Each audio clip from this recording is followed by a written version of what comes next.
ಶರೀರದಲ್ಲಿ ಇನ್ಫ್ಲಮೇಷನ್ಗಳನ್ನು ನಾವು ತಡೆಗಟ್ಟಬಹುದು. ಹಾರ್ಟಲ್ಲಿ ಬ್ಲಾಕೇಜ್ಗಳಾಗೋದಿಲ್ಲ, ಬ್ರೈನಲ್ಲಿ ಹೆಮ್ರೇಜ್ಗಳಾಗೋದಿಲ್ಲ, ಮಂಡಿ ನೋವು, ಜಾಯಿಂಟ್ ಪೇನ್, ಎಲ್ಲೇ ಜಾಯಿಂಟ್ ಪೇನ್ ಇರಲಿ ಆ ಸಾಸಿವೆ ಎಣ್ಣೆಯನ್ನು ಹಚ್ಚಿ ಬಹಳ ಬೇಗ ಆ ಜಾಯಿಂಟ್ಸ್ ಪೇನ್ಗಳಿಗೆ ಪರಿಹಾರವನ್ನು ಕಂಡುಕೊಳ್ಬಹುದು. ಸಾಸಿವೆ ಎಣ್ಣೆ ಜೊತೆ ಮಿಕ್ಸ್ ಮಾಡಿ ಹಚ್ಚೋದ್ರಿಂದ ಡ್ಯಾಂಡ್ರಫ್ ವಾಸಿ ಆಗುತ್ತೆ. ಅದೇ ಸಾಸಿವೆ ಎಣ್ಣೆ ಜೊತೆ ಮಿಕ್ಸ್ ಮಾಡಿ ಹಚ್ಚೋದ್ರಿಂದ ಶ್ರೀ ಗುರು ಬಸವಲಿಂಗಾಯ ನಮಃ. ಓಂ ನಮಃ ಶಿವಾಯ. ಸರ್ವರಿಗೂ ಭಕ್ತಿಯ ಶರಣು ಶರಣಾರ್ಥಿ. ಆತ್ಮೇರೆ, ಇವತ್ತಿನ ಸಂಚಿಕೆಯಲ್ಲಿ ಸಾಸಿವೆ ಎಣ್ಣೆ ಕುರಿತಾಗಿ ಮಾಹಿತಿ ನೋಡೋಣ. ಸಾಸಿವೆ ಎಣ್ಣೆ ಒಳ್ಳೆಯದು, ಆದರೆ ಯಾವ ಪ್ರಕೃತಿಯವರಿಗೆ ಬಹಳ ಒಳ್ಳೆಯದು, ಯಾವ ಪ್ರಕೃತಿಯರು ಇದನ್ನು ಸೇವನೆ ಮಾಡಬಾರ್ದು ಅನ್ನೋದನ್ನು ಸರಿಯಾಗಿ ತಿಳ್ಕೊಳ್ಳದೆ ನಾವು ಸೇವನೆ ಮಾಡೋದ್ರಿಂದ ಅದರಿಂದ ಹಾನಿಗಳು ಕೂಡ ಆಗ್ಬೋದು. ನಮ್ಮ ಆಯುರ್ವೇದ ಶಾಸ್ತ್ರದ ಪ್ರಕಾರ ಸಾಸಿವೆ ಎಣ್ಣೆ ಉಷ್ಣವೀರ್ಯ ಗುಣಧರ್ಮವನ್ನು ಹೊಂದಿದೆ. ಅದಕ್ಕೆ ವಾತ ಮತ್ತು ಕಫ ಪ್ರಕೃತಿ ಇರತಕ್ಕಂಥವ್ರು ಸಾಸಿವೆ ಎಣ್ಣೆ ಬಳಸೋದು ತುಂಬ ಉಪಯೋಗಕಾರಿ ಅಂತ ಹೇಳ್ತಾರೆ. ಪಿತ್ತ ಪ್ರಕೃತಿ ಇರೋರು ಸಾಸಿವೆ ಎಣ್ಣೆಯನ್ನು ತುಂಬ ಕಮ್ಮಿ ಬಳಸಬೇಕು, ಅಥವಾ ಅದರ ಬದಲಾಗಿ ಕೊಬ್ಬರಿ ಎಣ್ಣೆ, ಕಡಲೆಕಾಯಿ ಎಣ್ಣೆ, ಎಳ್ಳೆಣ್ಣೆನ ಬಳಸೋದು ಉಪಯುಕ್ತ ಅಂತ ಹೇಳಿ ನಾವು ತಿಳ್ಕೊಬೇಕಾಗುತ್ತೆ. ಸಾಸಿವೆ ಎಣ್ಣೆಯನ್ನು ಬಳಸೋದಾದರೂ ಸಹ ಸಾಸಿವೆ ಎಣ್ಣೆಯನ್ನು ಬಳಸಿ ಮಾಡಿರ್ತಕ್ಕಂಥ ಅಡುಗೆಯಲ್ಲಿ ತುಪ್ಪವನ್ನು ಬೆರೆಸಿ ಸೇವನೆ ಮಾಡೋದು ಪಿತ್ತ ಪ್ರಕೃತಿ ಇರೋರಿಗೆ ಉತ್ತಮ ಒಂದು ಪರಿಹಾರ ಮಾರ್ಗವಾಗಿ ಆ ಒಂದು ಪಿತ್ತವನ್ನು ಸಮತೋಲನವಾಗಿ ಇಡಲಿಕ್ಕೆ ಉಪಯೋಗಕಾರಿಯಾಗಿ ಕೆಲಸ ಮಾಡ್ತದೆ. ಇದಿಷ್ಟು ಸಾಸಿವೆ ಎಣ್ಣೆಯನ್ನು ಸೇವನೆ ಮಾಡೋದಕ್ಕಿಂತ ಮೊದಲೇ ತಿಳ್ಕೊಬೇಕಾಗಿರ್ತಕ್ಕಂಥ ಮಾಹಿತಿಗಳು. ಹಾಗಿದ್ರೆ ಇದು ಯಾವ್ಯಾವ ಆರೋಗ್ಯ ಸಮಸ್ಯೆಗಳಿಗೆ ಉಪಯೋಗ ಆಗುತ್ತೆ? ಸಾಸಿವೆ ಎಣ್ಣೆ ತಿನ್ನೋದ್ರಿಂದ ಹಾರ್ಟಲ್ಲಿ ಬ್ಲಾಕೇಜ್ಗಳಾಗೋದಿಲ್ಲ, ಸಾಸಿವೆ ಎಣ್ಣೆಯನ್ನು ಅಡಿಗೆಯಲ್ಲಿ ಬಳಸೋದ್ರಿಂದ ಬ್ರೈನಲ್ಲಿ ಹೆಮ್ರೇಜ್ಗಳಾಗೋದಿಲ್ಲ, ಸಾಸಿವೆ ಎಣ್ಣೆನ ಅಡಿಗೆಯಲ್ಲಿ ಬಳಸೋದ್ರಿಂದ ಶರೀರದಲ್ಲಿ ಇನ್ಫ್ಲಮೇಷನ್ಗಳನ್ನು ನಾವು ತಡೆಗಟ್ಟಬಹುದು.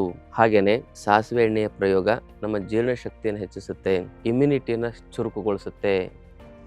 ರೋಗ ಪ್ರತಿರೋಧಕ ಶಕ್ತಿ ಚೆನ್ನಾಗಿದ್ದರೆ ಮನುಷ್ಯ ಆರೋಗ್ಯವಾಗಿ ನೆಮ್ಮದಿಯಿಂದ 100 ವರ್ಷ ಬದುಕ್ತಾನೆ. ಚರ್ಮದ ಕಾಂತಿಯನ್ನು ಹೆಚ್ಚಿಸಲಿಕ್ಕೆ ಸಾಸಿವೆ ಎಣ್ಣೆಯ ಪ್ರಯೋಗ ಬಹಳ ಒಳ್ಳೆಯದು. ಸಾಸಿವೆ ಎಣ್ಣೆಯನ್ನು ಮಸಾಜ್ ಮಾಡೋದ್ರಿಂದ ಡೆಡ್ ಸೆಲ್ಸ್ಗಳು ಸಂಪೂರ್ಣವಾಗಿ ಹೋಗಿ ನಮ್ಮ ಚರ್ಮದ ಕಾಂತಿಯನ್ನು ಹೆಚ್ಚಿಸಿ ಚರ್ಮದ ಒಳಗಿರ್ತಕ್ಕಂಥ ಎಲ್ಲ ಇನ್ಫೆಕ್ಷನ್ಗಳ ನಿವಾರಣೆ ಮಾಡಲಿಕ್ಕೆ ಸಾಸಿವೆ ಎಣ್ಣೆಯ ಮಸಾಜ್ ಉತ್ತಮ ಅಂತ ಹೇಳ್ಬೋದು. ಮಂಡಿ ನೋವು, ಜಾಯಿಂಟ್ ಪೇನ್, ಎಲ್ಲೇ ಜಾಯಿಂಟ್ ಪೇನ್ ಇರಲಿ ಆ ಸಾಸಿವೆ ಎಣ್ಣೆಯನ್ನು ಹಚ್ಚಿ ನೀವು ಮಸಾಜ್ ಮಾಡ್ಕೊಳ್ಳೋದ್ರಿಂದ ಭಾಳ ಬೇಗ ಆ ಜಾಯಿಂಟ್ಸ್ ಪೇನ್ಗಳಿಗೆ ಪರಿಹಾರವನ್ನು ಕಂಡುಕೊಳ್ಬೋದು. ಅದಷ್ಟೇ ಅಲ್ಲದೆ ಸಾಸಿವೆ ಎಣ್ಣೆಯ ಪ್ರಯೋಗದಿಂದ ಡ್ಯಾಂಡ್ರಫ್, ತಲೆಗೆ ಹಚ್ಚೋದ್ರಿಂದ ಸಾಸಿವೆ ಎಣ್ಣೆ ಜೊತೆಗೆ ನಿಂಬೆ ರಸ ಮಿಕ್ಸ್ ಮಾಡಿ ಹಚ್ಚೋದ್ರಿಂದ ಡ್ಯಾಂಡ್ರಫ್ ವಾಸಿ ಆಗುತ್ತೆ. ಅದೇ ಸಾಸಿವೆ ಎಣ್ಣೆ ಜೊತೆಗೆ ಅಲೋವೆರಾ ಮಿಕ್ಸ್ ಮಾಡಿ ಹಚ್ಚಿ 1 ತಾಸಿನ ನಂತರ ತಲೆ ತೊಳಿಬೇಕು, ಅಂಟ್ವಾಳಕಾಯಿ ಅಥವಾ ಸೀಗೆಕಾಯಿಂದ.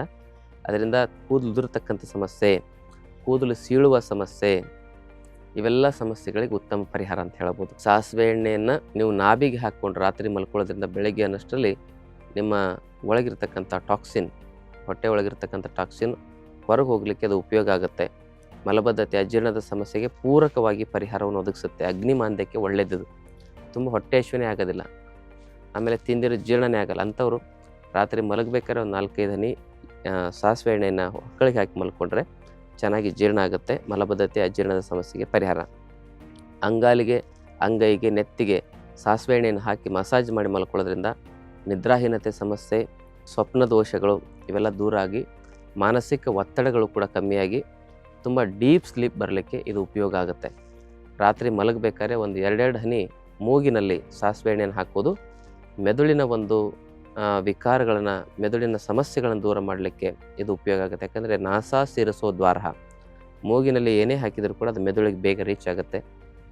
ಅದಕ್ಕೆ ಮೆದುಳಿನಲ್ಲಾಗಿರ್ತಕ್ಕಂಥ ಆಕ್ಸಿಡೇಟಿವ್ ಸ್ಟ್ರೆಸ್ಸನ್ನು ದೂರ ಮಾಡಿ ಮೆದುಳನ್ನು ಚುರುಕುಗೊಳಿಸಿ, ಕ್ರಿಯಾಶೀಲಗೊಳಿಸಿ, ಮೆದುಳನ್ನು ಪ್ರಶಾಂತಗೊಳಿಸಲಿಕ್ಕೆ ಮೂಗಿನಲ್ಲಿ ಆ ಒಂದು ಸಾಸಿವೆ ಎಣ್ಣೆಯನ್ನು ಹಾಕ್ಕೊಂಡು ಮಲ್ಕೊಳ್ಳೋದು ಉಪಯೋಗಕಾರಿಯಾಗಿ ಕೆಲಸ ಮಾಡುತ್ತೆ.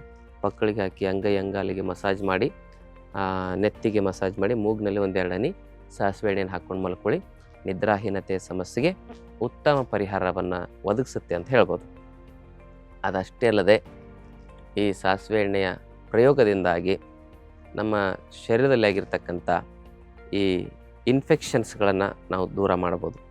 ಯಾಕೆಂದರೆ ಇದು antibacterial, antifungal, anti inflammatory, antimicrobial ಸತ್ವವನ್ನು ಹೊಂದಿದೆ. ಅದಕ್ಕಾಗಿ ಈ ಸಾಸಿವೆ ಎಣ್ಣೆನ ಆಹಾರದಲ್ಲಿ ಬಳಕೆ ಮಾಡೋದ್ರಿಂದ ನಮ್ಮ ಆಹಾರ ರುಚಿಯಾಗಿಯೂ ಇರುತ್ತೆ. ಆಹಾರದಲ್ಲಿ ಇಂಥ ಪೂರಕವಾಗಿರ್ತಕ್ಕಂಥ ಸತ್ವಗಳು ಬೆರೆತು ಇವೆಲ್ಲ ಇನ್ಫ್ಲಮೇಷನಿಂದ ನಮ್ಮ ಆರೋಗ್ಯವನ್ನು ಕಾಪಾಡಲಿಕ್ಕೆ ಇದು ಸಹಾಯ ಮಾಡುತ್ತೆ. ಹಾಗೆಯೇ ಸಾಸಿವೆ ಎಣ್ಣೆನ ಪಿತ್ತ ಪ್ರಕೃತಿ ಇರೋರು ಹೆಚ್ಚಾಗಿ ಸೇವನೆ ಮಾಡಬಾರ್ದು. ಅದನ್ನು ಸೇವನೆ ಮಾಡಬೇಕಂದ್ರೆ ಸಾಸಿವೆ ಇಂದ ಮಾಡಿರ್ತಕ್ಕಂಥ ಅಡುಗೆಯಲ್ಲಿ ಹಸುವಿನ ತುಪ್ಪವನ್ನು ಹಾಕಿ ಸೇವನೆ ಮಾಡೋದ್ರಿಂದ ಆ ಪಿತ್ತ ಪ್ರಕೃತಿ ಇರತಕ್ಕಂಥವ್ರಿಗೂ ಕೂಡ ಇದರಿಂದ ಯಾವುದೇ ರೀತಿ ತೊಂದರೆ ಆಗೋದಿಲ್ಲ ಅಂತಕ್ಕಂಥ ಮಾತನ್ನು ಹೇಳ್ತಾ, ಈ ಮಾಹಿತಿಯನ್ನು ತಮ್ಮ ಬಂಧು ಮಿತ್ರರೊಂದಿಗೆ ಶೇರ್ ಮಾಡಿಕೊಳ್ಳಿ ಅಂತಕ್ಕಂಥ ವಿನಂತಿಯನ್ನು ಮಾಡಿ, ಚಾನಲ್ ಸಬ್ಸ್ಕ್ರೈಬ್ ಮಾಡ್ಕೊಂಡಿಲ್ಲ ದಯವಿಟ್ಟು ಸಬ್ಸ್ಕ್ರೈಬ್ ಮಾಡ್ಕೊಳ್ಳಿ. ನಮ್ಮ ಆಶ್ರಮದಲ್ಲಿ 5 ದಿನದ ಆರೋಗ್ಯ ಶಿಬಿರ ಪ್ರತಿ ತಿಂಗಳು ನಡೀತದೆ. Health education is very important. ಆರೋಗ್ಯದ ಜ್ಞಾನ ಇದ್ದರೆ 100 ವರ್ಷ ಆರೋಗ್ಯವಾಗಿ ಬದುಕ್ಬೋದು.